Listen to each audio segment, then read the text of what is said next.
الفيديو ديال اليوم على علاقة البنت بالملابس بالحوايج. الحاجة الوحيدة اللي ما تقدر تفرقها بينها وبين البنت هي الموت، هي الحوايج باش تكونوا متفقين. اما نتايا تقدر تبدلك بساندويش شاورما.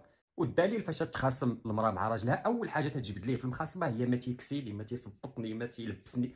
اول حاجه عاد تدوز معاه للسبان والتغراق وعائلته. شد اي تليفون ديال شي بنت دابا دخل ليه على غفله، غتلقاها مسكرينيه 70 مليون ديال الحوايج من اللي سيت باغا تشريهم فاش دير الفلوس. واش فراسك بان البنت 50% حياتها ديال العمر ديالها تيدوز واقفه قدام الماريو تتقلب على اش غتلبس؟ والله الا غنحطكم في الصوره ديال البنت وهي واقفه قدام الماريو وقولوا لي هادشي واش بصح ولا لا. هادي زوينه ولكن سروالها كاين في الصابون. هادي لا ديال الصباح، هادي لا شافوني بها بزاف. هادي ماشي ديال البلاصه فين غاديه. تفو، هادي تنبان فيها غليظه. هادي مزيره عليا من الكتاف تتقجني. هادي ديمونتي. شنلبس زوينه ولكن تتبين، خاصناش نلبس تحتها. او ميرد، ما عندي الصاكه.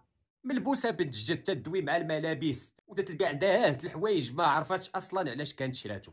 رافو اتبعهم يسبطروك. واحد قرب في الاخر تتوصل لواحد القرار بانها راه ما عندها ما يلبس من بعد ما شافت 6000 لبسه، ما عندها هي ما يلبس وتتاني لي الخرجه. صافي ما بقاتش خارجه، تبدا دابز مع الباب الماريو. بعد مني انت اللي بقيتي ليا تتهضر معاه، والله الا تهضر مع الباب الماريو ولا كرسي ولا اي حاجه وتتختمها بالبكا وتتنعس مرتاحه. صافي.